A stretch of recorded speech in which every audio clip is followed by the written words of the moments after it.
Okay, great. So welcome everyone. I'm Christine Mercer, and Karen's going to wave because she's Karen Davis. We are the founders of Backgammon Winning Women.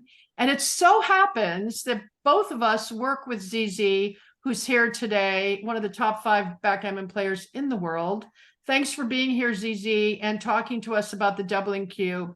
But I wanted to, as a student and mentee of ZZ, I wanted to tell you the 2 takeaways that ZZ's brought to me. And the first one is that his philosophy is always based on what's going to happen next and what do you want to happen next. And it's really allowed me to begin. I'm an intermediate player, way in the intermediate level.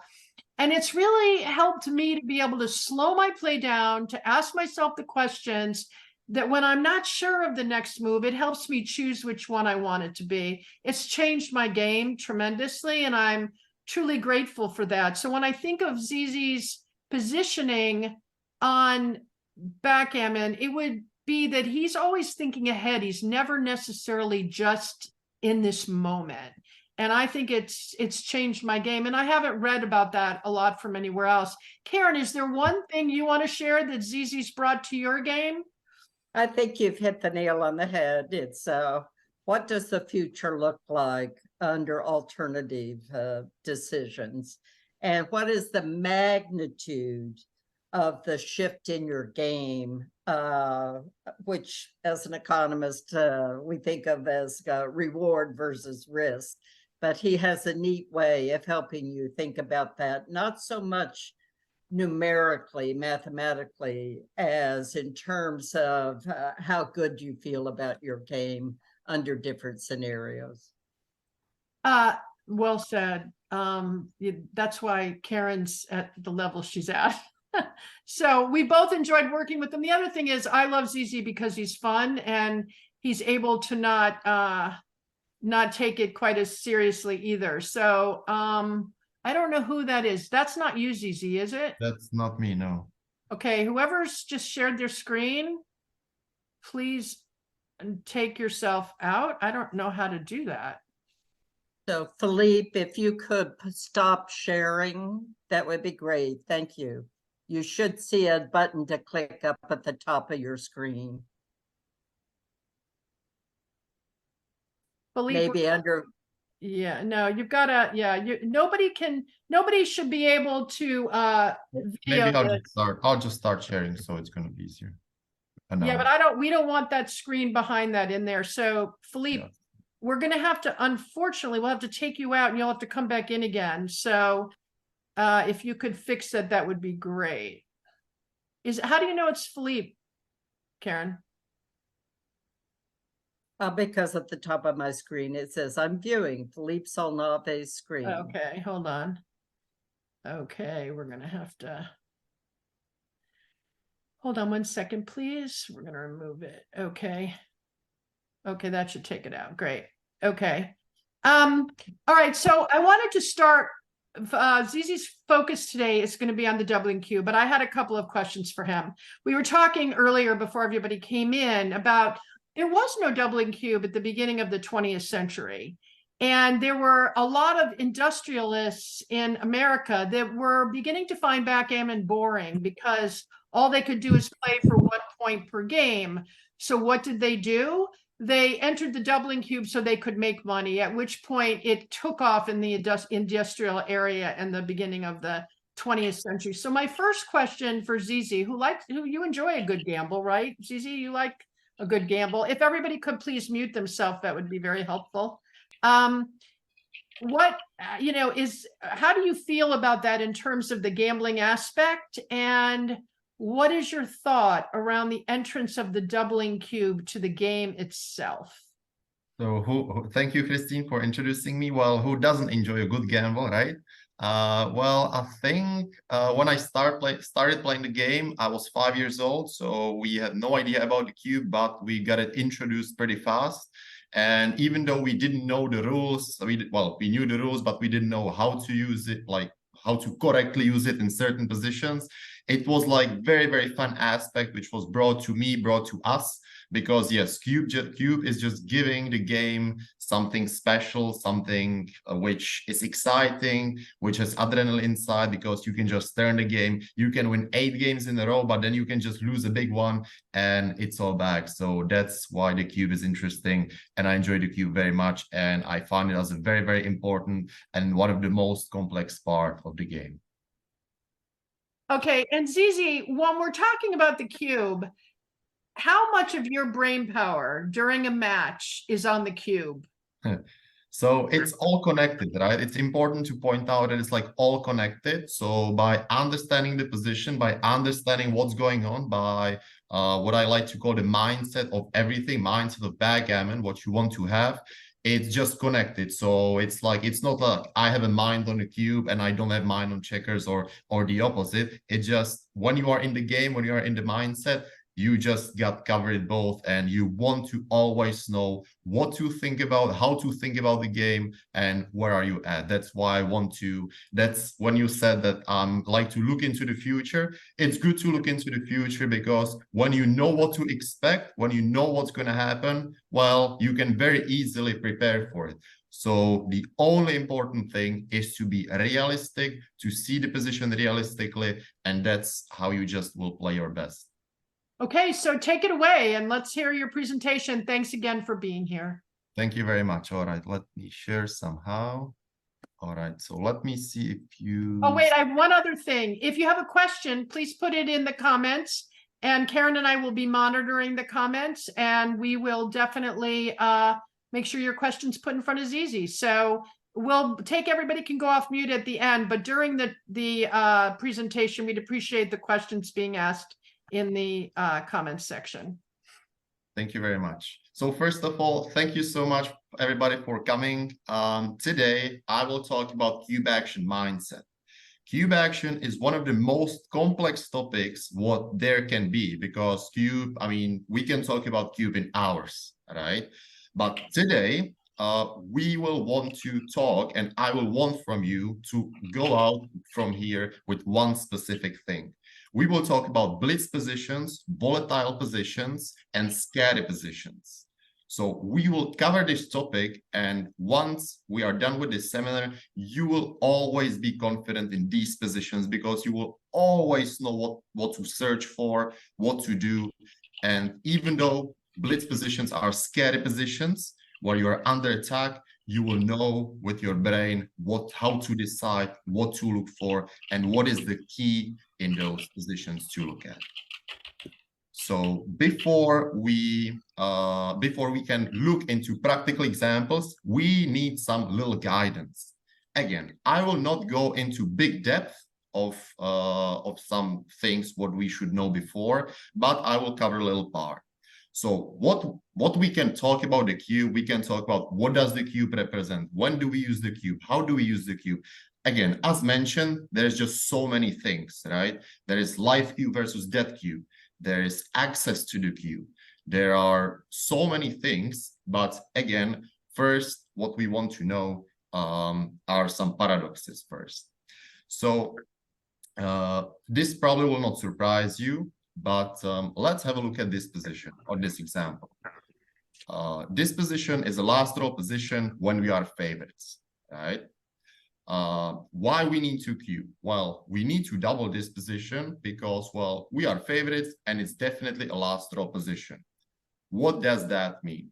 Well, that means that if you are flipping a coin and you got one side with a little bit edge on it, the more you would flip the coin, the more you would be playing this position, the more money you would be winning, right? Because, well, if you bet $100, you will be winning 52 you will win, and 47 times you will lose. Therefore, you will just win money. So you always want to double this stake. But that's not why I'm showing this position. I'm showing this position with one specific reason what I want to show you. This position, we've got 52%, and this is a cube. Well, I can show you a position in backgammon. This is what makes it interesting, because there's so much behind to understand.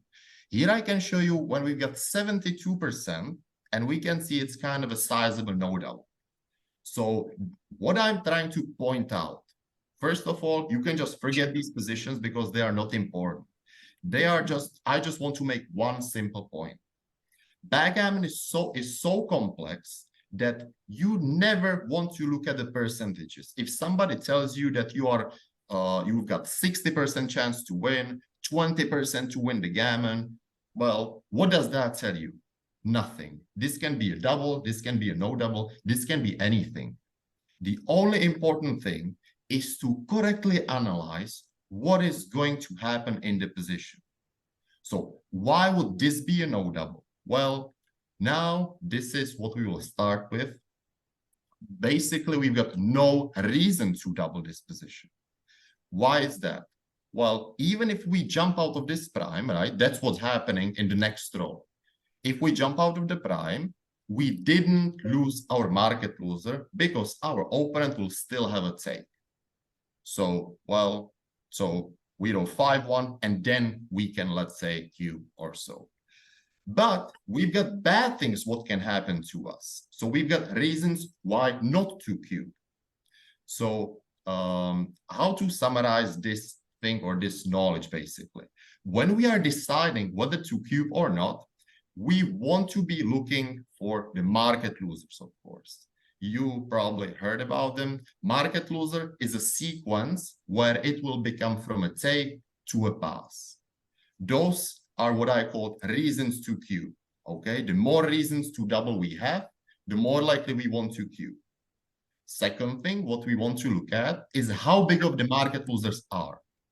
For example, in this position before, if we roll 5-2, we win the game. Therefore, it would just be enormous pass, right? Because, well, we would just be 100% to win. So we've got way more reasons to cube, and they are huge, versus like anti-market losers, where we would lose the game.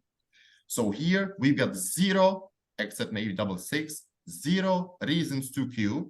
But if we have a certain look, if we roll double 3 or a few times 3-2 in a row, double 2, well, we really have reasons not to cube, right? So we've got 0 reasons to cube and few reasons not to cube.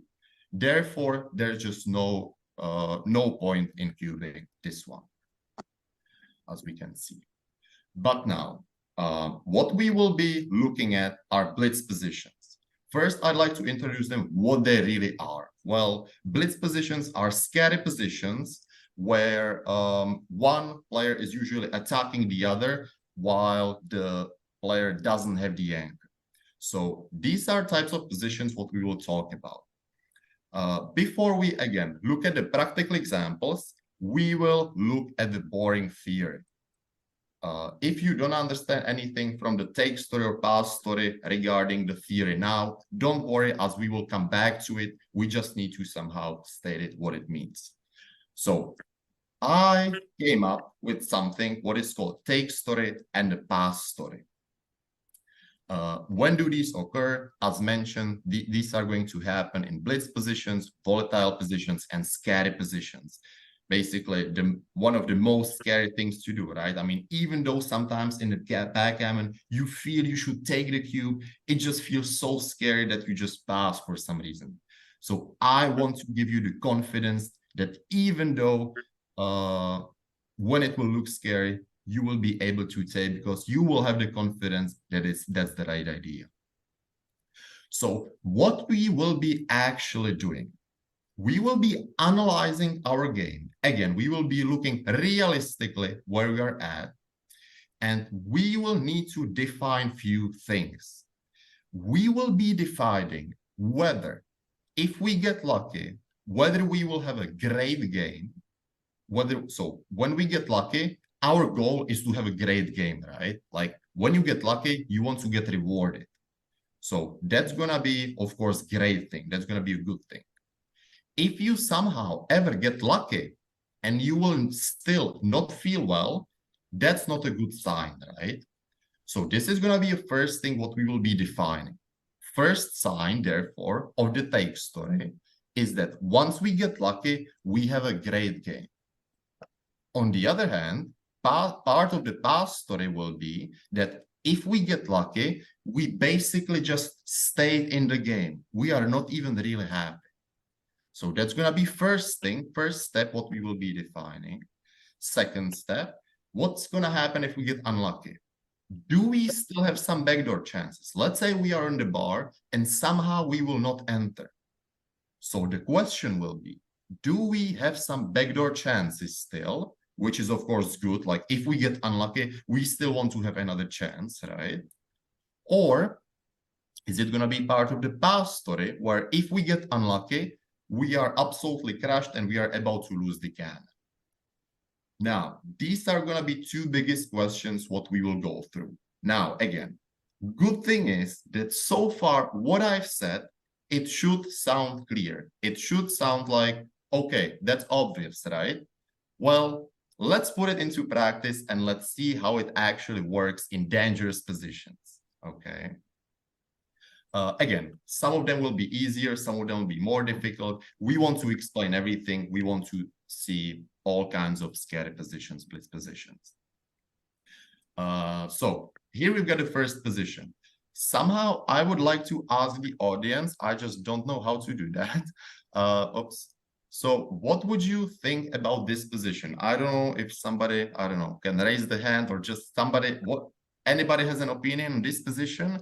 Would you take this cube? Would you cube? Would you pass this position? Well, who's giving it? Oh yeah, so blue is on the roll, blue is on the roll, blue is cubing, right? So should white take or should white pass? Well, there's like 60 people here, so it's gonna be difficult to speak. So, oh, there's something in the chat. Well, okay, I take, okay, great. So yeah, so good. Oh, this, okay, this is gonna be a good thing. So chat is good. So yeah, so this looks like a simple take and I can confirm that it is. So let's just on an obvious position, explain what we've just talked about, right? First thing is what we can expect. What's going to happen if blue gets lucky? Well, first we can expect something from blue, right? When you look at this position, what can we expect from blue? We can expect that he is either going to make the 5-point, 4-point, maybe make a 3-point on our head.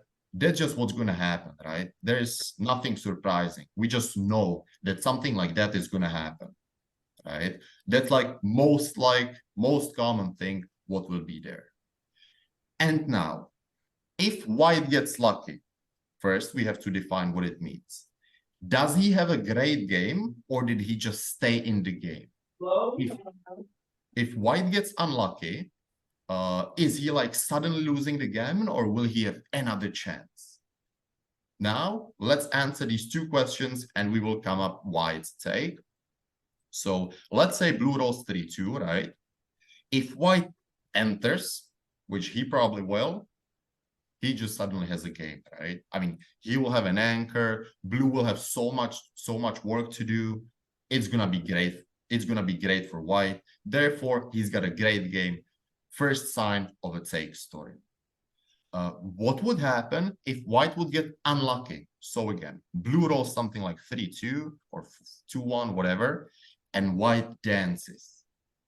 If white dances, obviously he's not happy, but like we can see that he's far from losing the game or losing the gammon.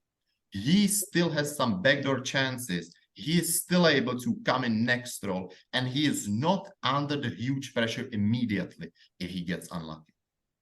Therefore, this is, oops, yeah.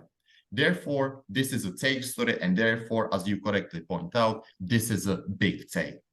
So glad that this is like on this like easy position, let's say, we can say that it's a take. Now, by the way, in all these blitz positions, scary positions and volatile positions, those are gonna be cubes. And I will mention this for all of them, what we will have. You don't want to miss the cube. When you are a favorite, when you are doing great, when you can destroy, annihilate your opponent, you want to turn the cube. Here, as long as you see some sequences where your game can just go well, you've got so many reasons to cube, and they are so huge, right? So look at it. So once again, just to review this important thing, as we mentioned, when we are deciding whether to cube or not, we are finding reasons to cube versus reasons why not to cube, right? And Zizi, we've got a question here from Art Yep. Benjamin. When you Yep. say great game for white, what do you mean? Solid take, not a double for black? Was double wrong, you know? So can you walk through that a bit? Sure. Good question. So a great game is something what I will be trying to define for you in the next following position. Great game is like, it's what I'm trying to basically give you is what kind of feeling you should have. So great game means like you should definitely, it should be like a great take right afterwards. Like you don't want to be on the border take or pass. Great game should mean that you feel happy about the position. You know that it's like an easy take afterwards if the cube was given, and you feel strongly about the position. All right, we So- have another question too about the strength of white's board. Doesn't that factor into the cube decision? So definitely it does, and it's basically part of the thing, right? Like how we perceive. That's why I focus so much on the feeling and not the, as you could see, I didn't explain anything like in mathematics, from mathematics point of view, right? Everything was the feeling. So you want to gain that feeling, and definitely part of our board is gonna be there, right? Because if we didn't have the board, it's gonna be terrible for us, because even like if we get lucky and enter, we will still not feel well. So yes, so good point, good question, and yes, indeed. Okay, one more, and this is from me. Zizi and I go back and forth like this in my sessions with him all the time. Zizi, this looks like a disaster to me. If you, I don't think this is great for white. If I'm white, I want out. I just want to take my loss of one and leave, which you would yell at me for. I understand that. But the point around that for me is, what if you hit the second guy? You're definitely going to hit one. I think you're going to pick to hit one way or another, right? And what if I don't get in? Then I'm in a really, really bad position, because you're just going to keep annihilating me, which is one of your favorite words. You're going to keep annihilating me. And so my gut as an early intermediate player is, I just want to take my hit and go. This is exactly what I understand. Thank you for the question. From like intermediate point of view, or generally when you are like new to these positions and you are scared of all of them, I would really suggest to take your time and look at it realistically. Because what you're saying that you're gonna get like annihilated always, that's never gonna happen. Because yes, you will get a hit. Yes, your opponent will make a point, but white will most of the time always enter, most of the time always anchor in one or two rows. And that's the point, that's the thing what you want to see in this position. So so my suggestion is, if somebody doesn't see this in the position currently, it's good to take 5 minutes of the position and just go through the things what's going to happen. And you will see that this is actually viewing the position realistically. You will always make the anchor, so you don't have to be scared. And that's part of the reason why it's a take. So I hope this is good, and maybe other positions will be, well, it will give us, well, so first, so this is, okay. Again, I will ask before I say anything. So what do you think about this position? Take or pass? If you write it to the chat, it will be great.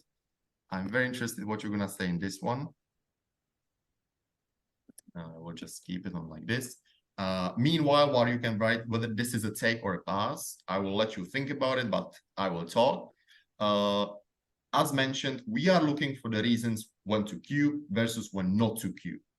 In blitz positions, you can annihilate your opponent, and you can basically lose your market loser by a sizable margin, which means you get huge reasons to cube. And usually, generally speaking, even if it goes wrong, it doesn't go wrong by much.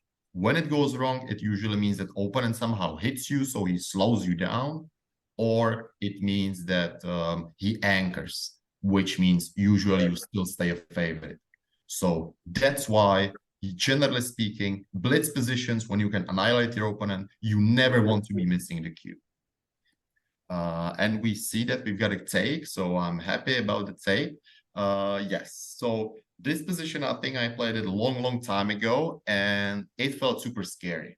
Like, I mean, I'm not gonna lie, this is like very scary position. But again, let's look at what's gonna happen. What can we expect from blue? And again, let's just focus on defining those two things. When white gets lucky, so when white gets lucky and when he gets unlucky, right? So what we need to know, what we need to define. When white gets lucky, we need to define what getting lucky means, and we need to define what kind of position he's going to be in. Here, if we are focusing on how can white get lucky, white can get lucky and feel very good if blue doesn't make another additional point, which means all ones and some fours, right? Like 2-1, 3-1, 4-1, 5-1, 6-1, something like 4-2, okay? Those numbers don't make a point. In that moment, white, what kind of game does white have? Well, if blue doesn't make another point immediately, well, white has so much power in the row, he can just threaten the blue immediately. Generally speaking, that means he's got a good game, right? He's got a good game going on. So that's, again, that's a good sign, right? Good sign for the take. What's going to happen if blue makes a point? Something like, again, 3-2. If blue rolls 3-2, that means that white got a little bit unlucky.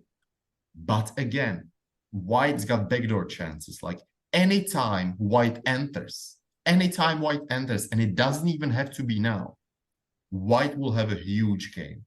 Every time white enters and somehow escapes, which is not that hard because white's got just 2, 3, or 4 attempts to do so, white will have a nice game. Again, this is all part of the take story. So this is another take, even though this looks scary, and it's actually a huge take. Pass story, how would it sound like? We will see in a moment. Again, let's look at another position so we can just live it, so we can just go through it fast. What's happening here? Well, what can we expect from blue? We can expect that blue will either hit or blue will attack the 4-point or make the ace point, right? What we are going to focus on is white's roll, because that's all what's important in blitz positions, right? How powerful is our roll as white? If white anchors, and he's going to have so many opportunities to do so, again, he's got a huge game. I mean, huge game, great game. You can find your own vocabulary. But once white makes the anchor, and he's going to have that opportunity in his roll, he's going to have a great game. What if white gets unlucky? If white gets unlucky, he's definitely going to have second chance to have the powerful roll, because blue cannot manage everything. Blue's got still so much work to do, either from escaping, covering, hitting. So again, like before, if white gets lucky, he's got a great game immediately. If white doesn't get lucky, then, well, he will have at least one more chance to get a good game. So he's got backdoor chances. So again, we can see this is a double take, even though it's a very scary position. Now we're going to change the subject and we're going to put the take story aside. What's happening here? And now let's see the difference, what's going on. What can we expect from blue here? We can expect that blue will cover, right? We can expect that blue will cover the 5-point. Once he covers, now let's ask the question now. If white enters, okay, that's kind of good, but he's still gonna be under attack, right? So let's just imagine that blue covers. Even if white enters, he's gonna be still under the gun. He's gonna be still in kind of a trouble. He just stayed in the game. He is still in danger. And second question, what's going to happen if white doesn't enter? What's going to happen if white gets unlucky and dances?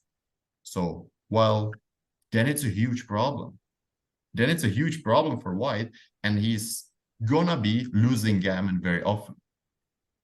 So this is the difference. This is the difference in feeling what you want to have between a take story and a pass story. As this position is a pass. Okay. So I'm gonna give you this one. Again, I'll open chat if somebody wants to comment whether this is a take or a pass. So blue is on the roll, blue is turning the cube. Would you take this dangerously looking position as white or not? So we got one take so far. This is another take, okay. So I will talk a little bit about it. So what do you think that's going to happen? I would like to, if somebody could, I don't know, respond again. I know that it's not convenient to speak in front of like 60 people, but if somebody wants to try out, and maybe I will just adjust the thinking and edit. Yeah, Merin? So I would take this quite easily, I think, because first of all, white has their own 5-point and decent builders for their own inner board. So as soon as they come in, they're quite strong, I think, in terms of being able to develop their own board. And secondly, blue's really stiff. So like in their outfield, they've got 2 strict points and not like to build in their own inner board, they'll have to be quite lucky in terms of the combinations. So I feel like white got plenty of time to come in and then decent attacking chances. Okay, thank you. So let me ask you a question. What do you expect from blue too? Because you mentioned that blue looks stiff, right? And that he's got like straight points.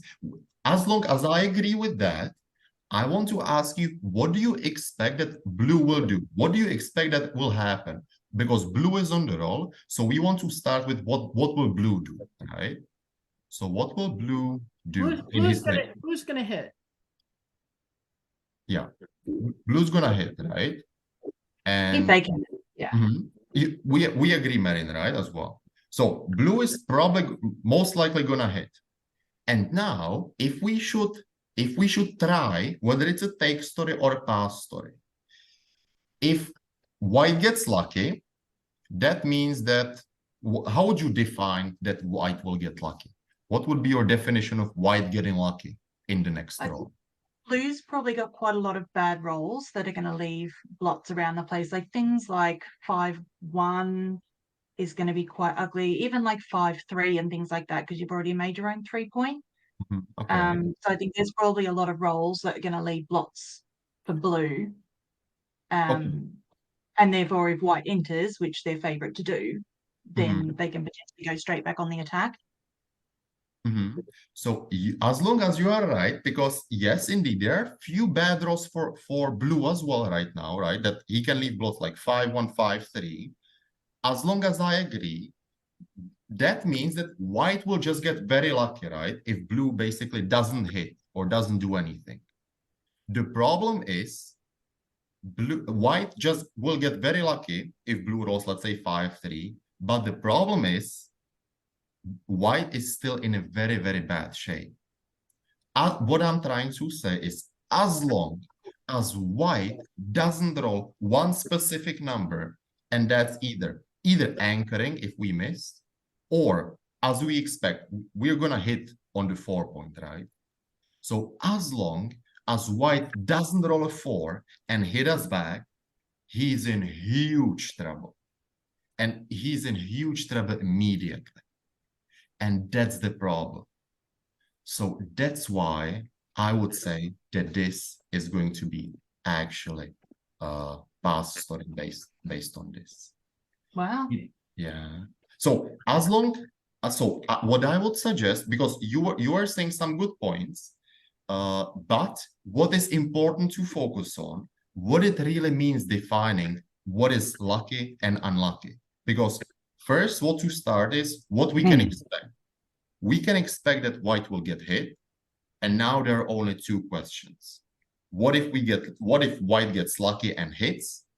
He's just staying in the game. He's barely alive. If white doesn't roll a 4, he's under huge pressure and he's losing the game. Is this good? Is this clear? Or would you like to add something to this, which is still maybe not You know, clear? but you know how you're always talking about how do you feel when you see this? Mhm. Okay, when I look at the last board you had up versus this board, they both felt pretty much the same to me. The Mhm. white sitting up on the bar shows a vulnerability that makes me afraid to take. And then here it is, the same kind of situation, and you're saying it's a pass. If you're an intermediate player that doesn't run the numbers quite like you do, I think it's a harder thing to realize, you know? I mean, is there a tip that goes along with the difference between the last one and this one that can be helpful? So first of all, blitz positions are very complex. So yes, I can understand it's basically very difficult to just proceed, and we cannot basically change it like from 0 to 100 immediately. But I would like to give everyone like the right concept and start to get the right feeling what to get to.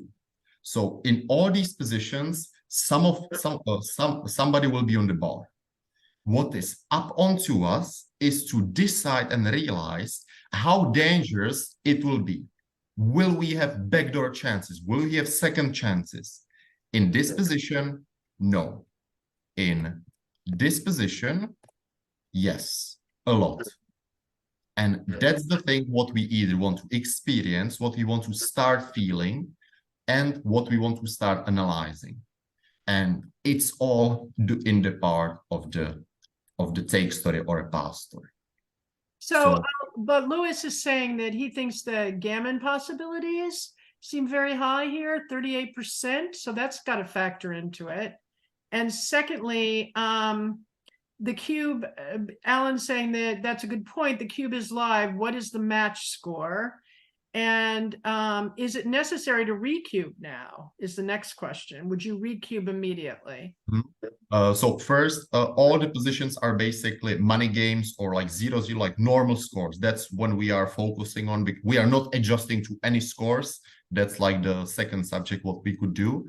So yes, gammons are very high, right? And again, it comes from the feeling that that's very likely what's going to happen, because white will not have a great game. White has just one attempt to roll a 4 and either hit us or enter. If he doesn't do that, he's most likely going to lose the gammon. So I agree, because that gammons are very high. That's because that's the part of the past story, how we feel about the position. That it just, I mean, unless white rolls well in the next roll, he's about to lose the gammon, most likely. Then there was a question, if it's necessary to recube now, well, definitely we need to recube now, because as mentioned, it's a blitz volatile position. We've got power in the roll. Well, there is nothing to wait on, and we always want to double these chances when we are feeling good. And then we have another question about approaching it from a 3 prep position, race, and threats. It seems to meet all 3. So as long as I started like 10 years ago with Brad, I'd like to basically, honestly, I don't like this system, because it's somehow misunderstand basically everything, and it doesn't tell you what's going to happen. You don't know what to expect. So as long as on that position, it worked, there is like thousands of positions when it doesn't work. For example, as we had this one. If I look at the race here, for example, we definitely got the race. Who's got better position? Blue's got definitely better position. Threats, well, white is under huge pressure, so there are threats as well. So here it would be 3 out of 3 things, which would by Pratt mean a big pass, but this is actually a big take. So that's why I actually don't use Pratt, and I don't think it's a good way to learn basically the cube action, because it will give you what I think it will give you like the bad way or wrong way, that you will not be open to other things which basically will make sense, if this made sense. So yeah. All right, so I skipped to another thing, but so far what we've had were big takes or big passes. Now I want to show you how some like borderline thing look like. So we define take story and a pass story. What would we think about this one? So what can we expect here? I would define getting lucky or getting unlucky here, well, depending on if blue hits. So blue is on the roll, blue is definitely cubing. So what does it mean if blue gets lucky? If blue gets lucky, I can imagine that he's gonna roll 4 and hit, right? If blue rolls a 4, if blue gets lucky and hits, well, as white, I definitely don't feel well. I could feel once I enter, I will have some backdoor chances, even though I will not be in a great position. I will feel that I got some chance and I'm not really losing the gammon, even though I get unlucky. If we will get lucky as white, which means we will get missed, well, we are not that feeling great again, right? I mean, we will still have so much work to do. So these are like balanced things. Like we cannot really say whether it's a take story 100% or whether it's a pass story 100%. We are somehow in the middle. And again, this is how result will always show up as well. We can see that this is basically a borderline between these things. It's not clear what this is. And it's beautiful because our feelings, whether we get lucky or whether we get unlucky, this is perfectly defining it. Maybe if you are hearing this for the first time, it may seem a little bit confusing and a little bit like, I mean, if you didn't experience like more positions, if you didn't start learning with this way yet, then, well, it may be a little bit hard. But I can guarantee you, once you start experiencing them, trying to say and trying to realistically see what's going to happen, you will definitely always find nice balance. You will always be confident, or at least with a good amounts of time. I see that there may be more things. Yeah, I will let it to you, Christine, if there is something interesting, because I will be very slow reader right now. And yeah, so I think this will be one of the last positions. Yeah, the Again, other thing you always point out to me, though, Zizi, is that white has no builders to try to build this board very quickly. Well, nobody does. Again, well, it will be basically part of those stories, right? Here, whatever happens, it's gonna basically remain kind of the same position. If white gets lucky, he will still have a lot of work. If white gets unlucky, well, he just got unlucky, but he still has a chance. So it's like kind of a borderline between those two. It's also less volatile. All right, I think two more. So again, this position, what do you think about this one? Would you have taken? Would you have dropped? So blue is cubing for sure. Again, he's got the power. He's definitely got market losers. He can annihilate opponent very easily. Now, would you have taken as white? Because this is definitely dangerous position, right? And again, if we look at it from Pratt or race threats position, race, blue's got the race. Position, well, it's kind of the same, but I would say that even blue's got a little bit better position. And threats, well, they're huge threats, right? So again, this wouldn't tell you that much. So how to analyze it? Focus on what's going to happen.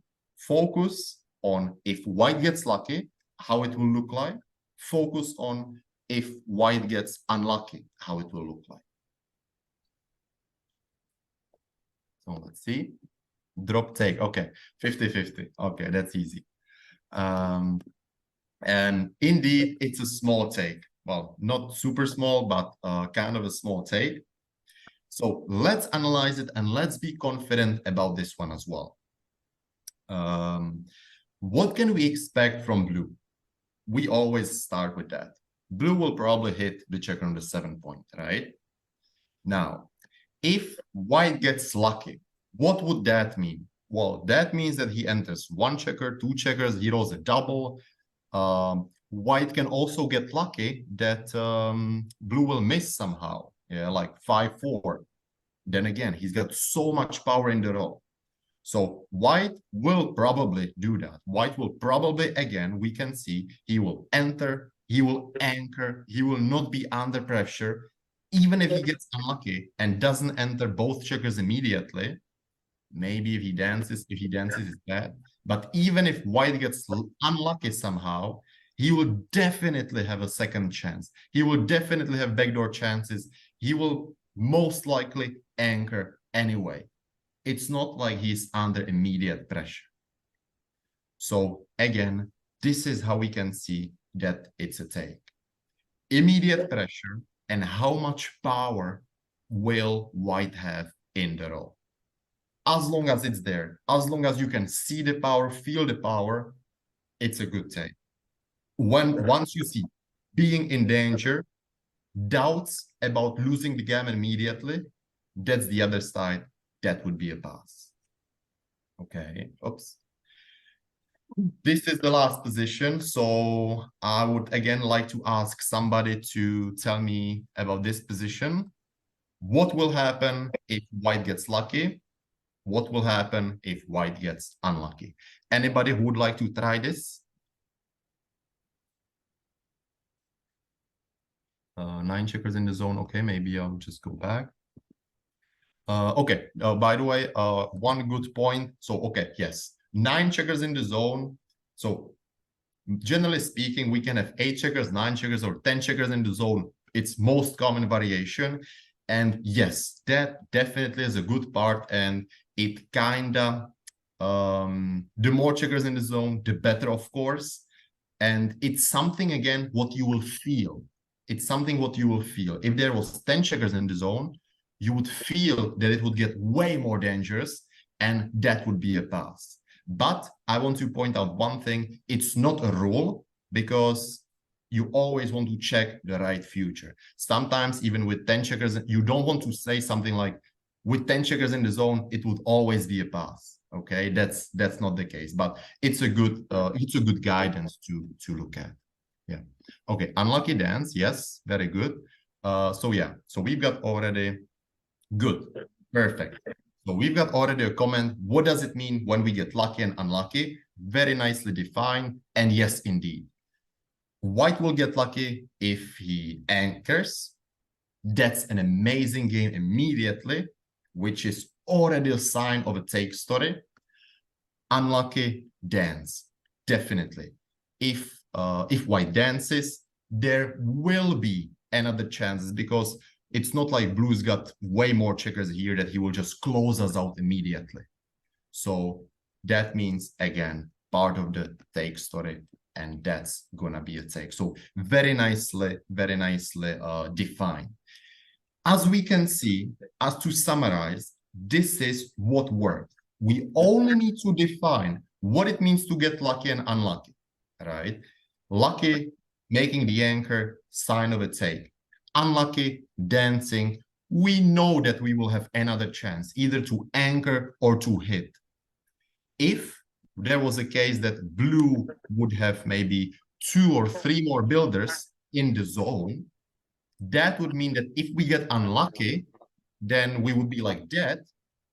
Of course, that would change everything. That would change the story, and it would be most likely close to a pass. But in this position, even though it looks very scary, even though blue's got race, blue's got position, blue's got threats, we can see it's a take. And again, this is basically why I don't like to use spread, because it just doesn't work and it doesn't tell you the right thing. What I would like to show you is being open to all the positions, all the possibilities, having the right mindset of how to think into the future and how to work with it, what each thing means. I'd like you to show the past story slide again, if you would. Oh, yeah. Yeah. So the past story, yeah. So past story as a shortcut, either what I use in my lessons, we need to get lucky twice. If you need to get lucky twice, just drop it, because generally speaking, if you want to win the game, getting lucky once is already difficult, right? Getting lucky twice, well, it's not going to happen too often. Yes. So yeah. So as long as you cannot afford to get unlucky in the next row, as long as you would feel under huge pressure in case you miss or in case you don't enter, and it would be a big problem, you don't want to play that position. You better want to pass. In case you've got backdoor chances if you dance, if you don't feel that pressure, if you can just enter next row, that's okay.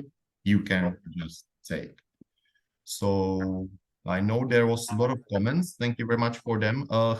Is there anything, Christine, what I should still answer? Yeah, there are a couple things. Okay, so is there a story-based approach for the offering, not offering of the cube as well? In other words, you've really done to the response to the cube. Is there anything you can walk through in terms of when to give the cube? So as I mentioned at the beginning, in these blitz, volatile, scary positions, generally speaking, it will be a cube. There is something like a story in like all other positions. As I mentioned, when you want to compare, really compare the reasons to cube, you want to have a lot of reasons and big reasons. What it means? Well, you want to have a lot of market losers and you want them to be a big one, right? The more you have, the bigger ones you have, the better. What do you compare it to with? You compare it to what bad things can happen. How can it swing the game to the other side and it's going to be a no double? Okay.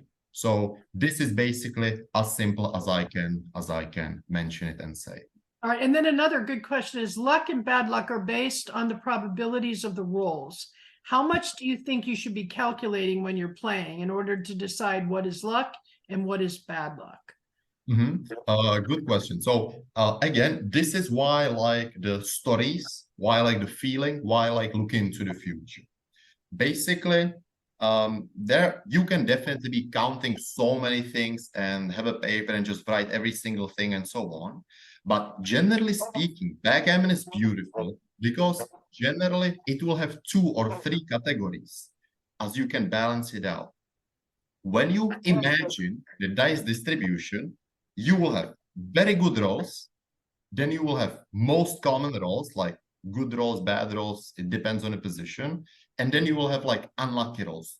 Most of the time you will have something like these 2 or 3 categories of what can happen and how they will change the game.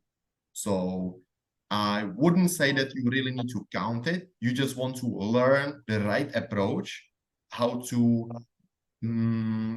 put it into categories and how to just summarize it so you make like shortcuts. Yeah, let's just be lazy and let's just make it like categories and not just count every single thing. Of course, if I should explain like mathematically, of course there's like all the equities behind all this. You made like weighted average and so on, but that's not what we need to do, because also, as mentioned at the beginning, you can have like 52% which is a cube, 72% which is not a cube. We are interested in what position represents, what threats does it have to you, and what can happen, what potential it has. So that's the important part. So I'd like to mention at this time also that in 2 matches that Mary and I played when we were playing in a tournament, they are up on the Backgammon Winning Women's YouTube channel, and he walks through the entire match and gives such good advice where he talks about that feeling, but he also then sort of walks through running numbers during a match. So to answer that question about numbers versus, approach, you might want to watch one of those videos. Yes. So I'd like to, I will definitely have some space for questions if you want to ask. Just one thing what I would like to say, this was basically one of the part of the videos from the video courses what I created. In total, I created 4 video courses where I basically, at the beginning, I would take any intermediate, any beginner player, and with all the courses, with 4 courses, I would give them basically knowledge of what they need to become a world-class player. So there are 4 courses: intermediate, advanced, world-class, and the last one, where there's of course stake story and a pass story, cube action video course, where I've basically covered 90% of the cube action in 5 hours in 18 videos. So there's like all kinds of topics like we've covered today. And we've put that website up in the comments section for you now. So you can go into the comments section and pull out the website to be able to go and take advantage of these video courses. Yes. So I'd like to thank everyone for attention, and I'm happy if somebody has a question so I could answer, or if somebody wants to say something, it would be very nice. Or something. Yes, Darin? Oh, it's clapping, not a building hand. Okay. Yeah, it was clapping. Sorry. Oh yeah, thank you.